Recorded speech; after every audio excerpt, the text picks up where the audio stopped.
Hi, I'm Debbie Callender, and I'd like to introduce you to my first food blog called FiverFood.com.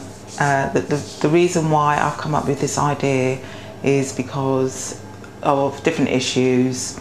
I'm a vegetarian, I'm not quite a vegan as yet, and I live in an area where it's very much every other shop is a chicken and chip shop, and I wanted to introduce my son, or bring up my son, into having a very nutritious and healthy, and if possible, organic lifestyle.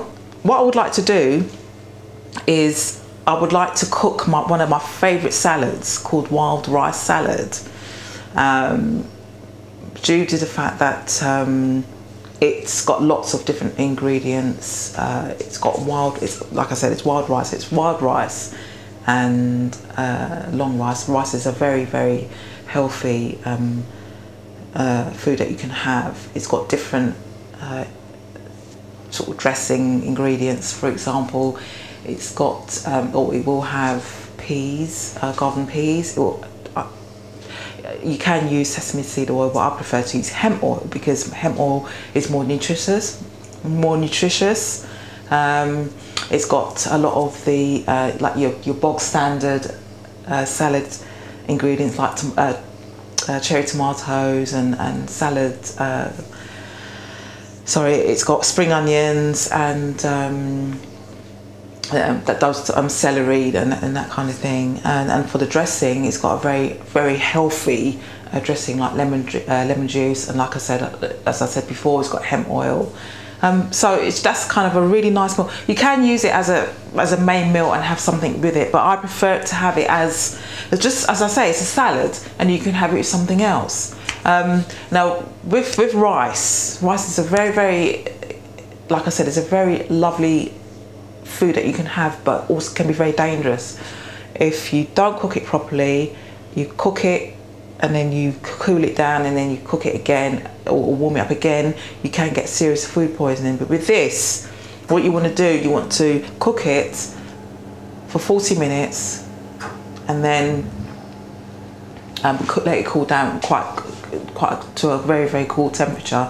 Then you should be able to eat it. But whatever happens, do not reheat it. It is a salad, and salads are not normally warm, or rice salads. It's normally quite cool.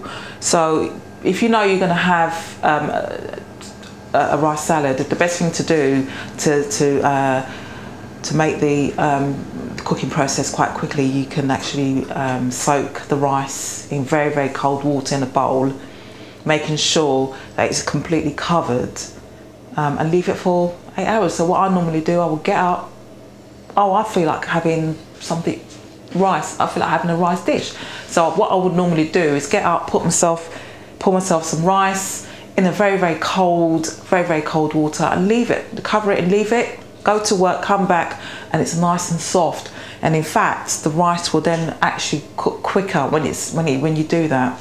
So that's what I'm going to do. As you can see, I've actually soaked the rice. Now this is like because I'm making wild rice salad, and the rice has been soaked for 8 hours. It's got that kind of consistency where it's just staying at the bottom of the pan, which means it's kind of really moist. So wild rice, technically, it does take a lot longer to cook than most other rice. With this, because of the you know, if you're in a sort of a time constraint, it's always best to pre-cook this or pre-soak it. So this is now more or less ready to cook. So what I'm going to do now is boil some water. I'm going to get myself one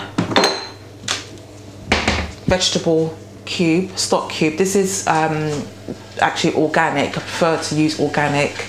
So what I'm going to do is I'm just going to soak this in some water.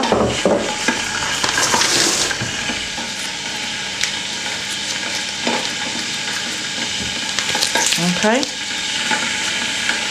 Once that's done, once that's boiled and melted, I then put the rice in with the broth into a pan,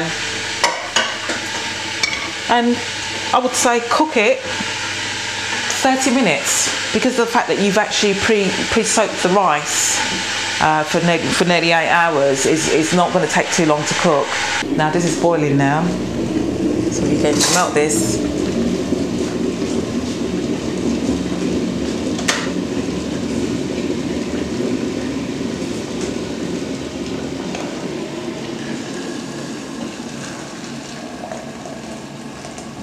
Not too much, just enough to cover the rice, and that should be okay. I'm just going to melt that a little bit, but while it's cooking, it's going to be melted anyway.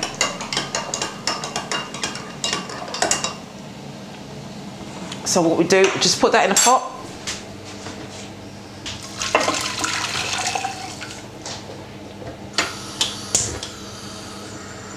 Okay, oh, the smell of that. I love that smell of the stock cube. It's got a lovely smell to it. What we're going to do now is empty the rice into the pot.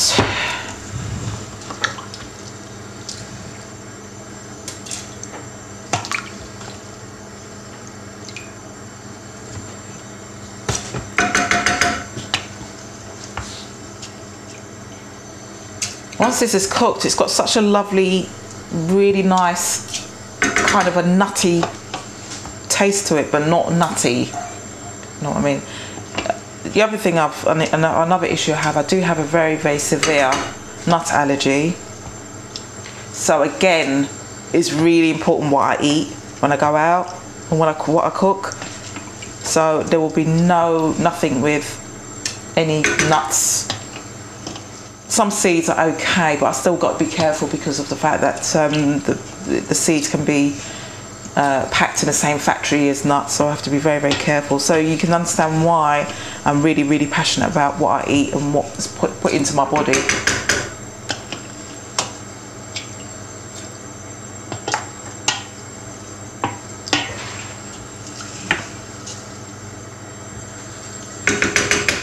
Yeah.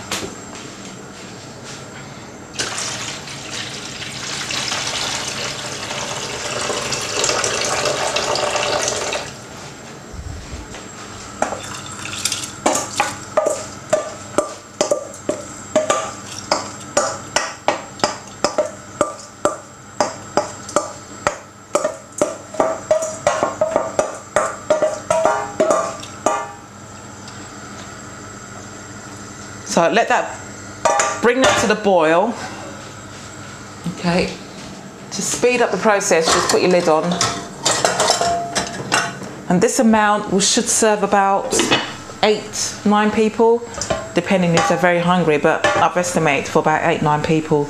And I normally make this when I'm having parties, little sort of get-togethers, and it goes down a tree. It absolutely is finished. I don't even get a chance to have any, but this is the right amount. So that's going to cook for about half an hour until it's soft, and we'll come back to the next stage.